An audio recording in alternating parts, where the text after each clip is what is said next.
After listening to him, I decided, for the interest of what happened in Rwanda, to visit Rwanda. And sat down, had the opportunity of sitting down with Paul Kagame to listen what he did in reconciling and transforming that society, which shows me hope that it can happen here. And if you look at what he did, it is evident that in 1995, if you look at it, the GDP per capita of Rwanda is $227. Today, it is $1,100, a growth of over 500%. While our own country, in 1995, the GDP per capita of $1,225, today we are below 1,000. 30 years after, for the giant of Africa. We cannot continue this way. Our people are in pain. That is why we are coming to talk about how do we unify our country. Following that particular visit and the differential showing in underdevelopment of this country, I decided to go further. That took me to read another book, Growing Apart, which is a book about Indonesia and Nigeria. Indonesia and Nigeria have the same similarity in population, high population, cultural, economic structure, everything. However, after reading that book, I decided I'm going to take a tour of the United States to meet with Professor Lewis personally. When I sat down with him, what he told me was more revealing and shocking than what I read in the book. And I decided to take a trip to Indonesia to see what they did. That took me to meet with the Minister of Planning of Indonesia, Minister of Education, Minister of Small Business, Minister of Small Villages, Minister of Health, and met the Vice President and the most celebrated president in Indonesia, Joko Widodo, to know what they did. When you do at all this, one thing is very clear: unity and competent leadership. Unity and competent leadership. And if you follow what they've been able to do, today Indonesia is a commendable success. Where they've moved now, they've become one of the over 1 trillion economy. The first in Southeast Asia, about 1.4 today, and the biggest economy in Southeast Asia with per capita of $5,300.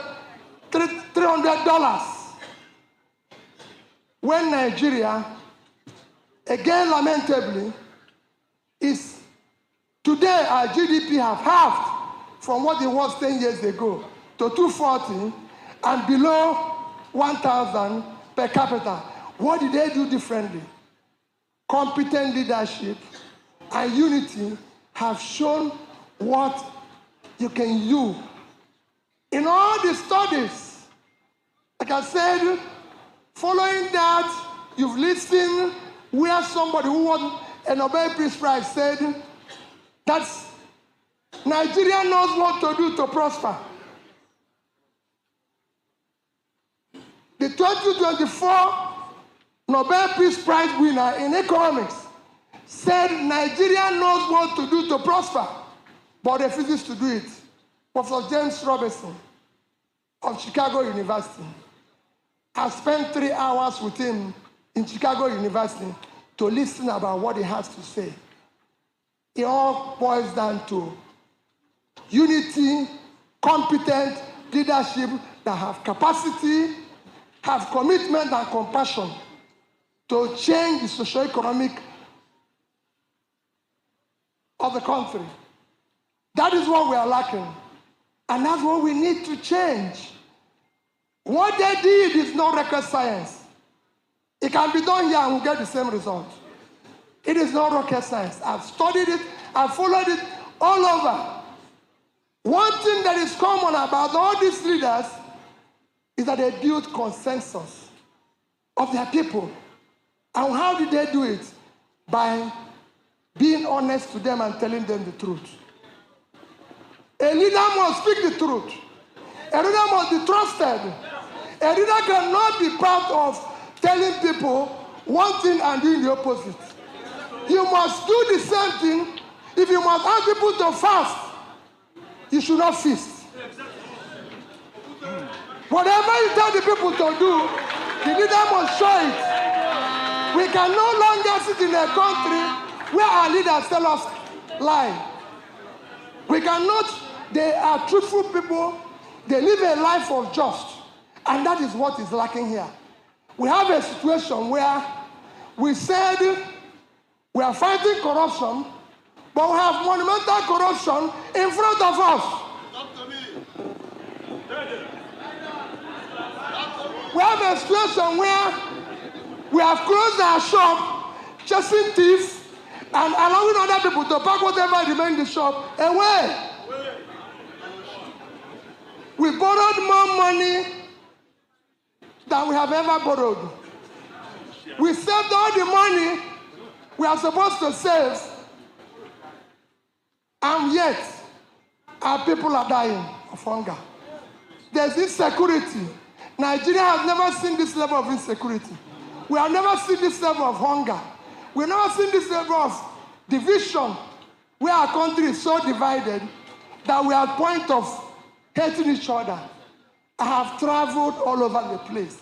And my appeal to all of us, to those who are visiting us, that we must come together united to be able to fight this. We can no longer allow those by dividing us. We can no longer allow those who live by making us poor. Nigeria is not a poor country. We are looted into poverty, and we must stop that looting. Nigerians are not lazy people. We've been betrayed. Nigeria, we can no longer continue rewarding criminals. We can no longer allow normalizing what is not normal. We must then change it. And to change it, we must come with unity of purpose. We are now talking about tax regime. How can you, everybody who knows about fiscal policy knows that tax is a social contract. A social contract that when you empower your people, they become more productive and they pay you more tax. How can you tax people who are unemployed? We have 130 million people living in multidimensional poverty. We have 80 million Nigerians, young Nigerians who are unemployed, and you're talking about tax. You can't grow revenue when people are starving. You cannot grow revenue by throwing people into poverty. You must grow revenue. It's a bank account. You must pay in before withdrawal. These people are withdrawing without paying anything in. That must stop. And all of us here have a destiny to be part of that. To be part of that challenge. That's why we're here. We can't just say we are joining party. Why are we joining party? Are we joining party to continue the same criminality? Are we joining party to change that? We have become a crime scene. We are now called fantastically corrupt. We are now called disgraced nation. We now use everything.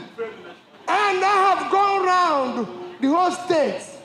I've been to IDP camps in Benue, in Plateau, in places where those who are in government fear to go or even fail to acknowledge publicly, denying it. I've been there. I see the people's pain. I see their pain all over. So we must turn around our country. God gave us everything. No country in the world that I can imagine that have what Nigeria has today. How can we be hungry a country of 923,000 square kilometers. Today we are importing rice. Because I'm telling you rice is cheaper. We are importing the rice that makes our rice cheaper. From another country, killing our farmers. When we should be doing it. Tiny country like Bangladesh. Bangladesh, a country with about 1/6 of our size. High population as we are, is producing 10 times what we are producing. In fact, you can compare Bangladesh with our two biggest states. Bangladesh is less than 150,000 square kilometers of land. Our two biggest states, Niger at 76.3 and Borno at 70.8, is about the size of Bangladesh. And we have a population of 171 million. Yet they are producing 10 times the amount of rice we produce. That is unacceptable. We must change this. And that is why we are coming to say that we want to start turning around the country from consumption to production. A new Nigeria is possible. And we cannot make it happen. We can create that what is there. So all of us that are gathered here, I being part of this coalition from day one, because I've heard people say it's trying to defect or join party. I was part of this coalition from day one. So our people know I was part of it when it was being discussed. I was part of it when it was launched. I am saying that we are now calling, I thank all my leaders that are gathered here. You must have leaders if you must be seen as a leader tomorrow. Have leaders here. Achikudenwa is here. Okwesiazamodo is here. Samegu is here. Ben Obi is here. All these people are mentioning today, as you know, Abadibe is here. I know why I'm busy. These are people who are my senior in age, in politics, in everything. And I thank them that we say we'll be a family. Yes. We are not going to be a family of crime. We are not going to be a family to deprive other people. We are going to be a family of change. A family that will create new Nigeria. That is what the family is all about. We've watched people tell us story in midst of plenty and we're hungry. So we have all come together and to ensure that we become fully member of this coalition of ADC led by distinguished Senator David Mark. That is why we came together. We will in the coming months be able to tell you what this coalition has that is different from what is happening today. Because we must show the difference. That is why you are seeing from Osumbo to Tommy, they can't be a professor for nothing. They know what professors are suffering today. So their professorship must come with new ideas. We want to be able to change the country. And we are not just on ourselves going into ADC, we're also begging other people from other political parties. All the opposition must come together for the sake of Nigeria. Whether you're a PDP, NPP, or any other party, we are faced with the essential threat, which we must all fight for the sake of our children. A new Nigeria, productive, all-inclusive, united Nigeria, where we will see each other's love, where we will turn around the economy, starting from agriculture and manufacturing. The empty lands of the north must be cultivated, while the factories in the southern part of the country must now function, be employing people. Thank you. May God Almighty... We must now do that and ensure that we will now talk about how we are going to create wealth based on proper physical policy that creates wealth by ensuring that we enrich the people. So we can earn more.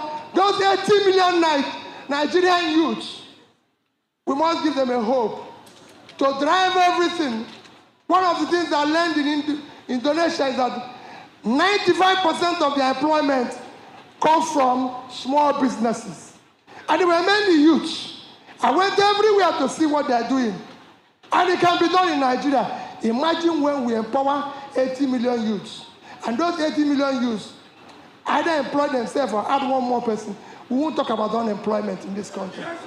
That's what we are doing. And we have people, senators here, dignitaries here. Look at, we have Ostobu here. He has been advising on economy. We want that he has advice to work on it. We look at Onyemu Gochukwu. There's so many of you that are gathered here. Let us come as a family under the ADC coalition led by David Mark to turn around our dear country, to stop this lamentation, to stop this crying, to make sure that people in ID camp go back to their houses, go back to their farms, to make sure that no Nigerian wakes up hungry. Thank you, and God bless all of you. Thank you.